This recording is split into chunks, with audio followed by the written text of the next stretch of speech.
ভিডিওটা শুরু করার আগে সবাইকে একটা অনুরোধ করব, সেটা হচ্ছে প্লিজ একটু মাশাল্লাহ বলবেন।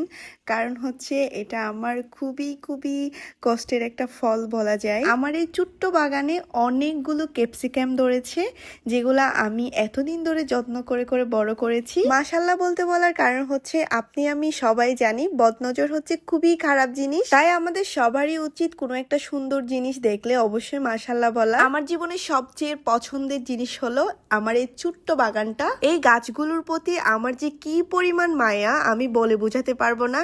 কারণ এই গাছগুলোর জন্য শুধুমাত্র আমি দূরে কোথাও বেড়াতে যাই না। এই পুদিনা গাছগুলো আমি রমজানে জাস্ট একটা লাগিয়েছিলাম, মাশাল্লাহ এখন দেখেন কি সুন্দর হয়েছে। এই গরমের মধ্যে এটা দিয়ে জুস বানিয়ে খেতে অনেক বেশি শান্তি লাগে। এটা হচ্ছে আমার দেশি মরিচ গাছ, একটা ছোট্ট একটা গাছ, কিন্তু মাশাল্লাহ অনেক ধরে অনেকবার নিয়েছি এখান থেকে। আর এটা হচ্ছে ইয়েলো ক্যাপসিকাম, এটা এখনো অনেকটা ছোট, এগুলো সাইজে আরো অনেক বড় হবে। তবে আমার রেড কালারের যে ক্যাপসিকাম গুলো আছে সেগুলো কেন জানি ধরার পরে পচে পচে যাচ্ছে। এটার কারণ যদি কেউ জেনে থাকো আমাকে প্লিজ একটু জানাবা। যাই হোক, আমি কিন্তু অনেক অনেক বেশি খুশি যে আমার নিজের হাতে লাগানো কিছু সবজি আমি খেতে পারতেছি। এগুলো ছাড়াও কিন্তু লাউ, কুমড়ো, গাজর, তারপর হচ্ছে শসা, এগুলো অনেকটা ছোট গাছ এখন। আর এগুলো হচ্ছে আই থিঙ্ক তানকুনি পাতা বলে, এগুলা গ্রামের রাস্তাঘাটে পাওয়া যায়। তার সাথে কিন্তু আপনারা খেয়াল করলে দেখতে পারবেন এখানে কিন্তু 3টা তরমুজ গাছ রয়েছে। আই হোপ গাছগুলা বড় হবে আর আমি তরমুজ খেতে পারবো এখান থেকে। তো তোমাদের কাছে আমার বাগানটা কেমন লেগেছে অবশ্যই কমেন্ট করে জানাবা। এন্ড সবাইকে আল্লাহ হাফেজ।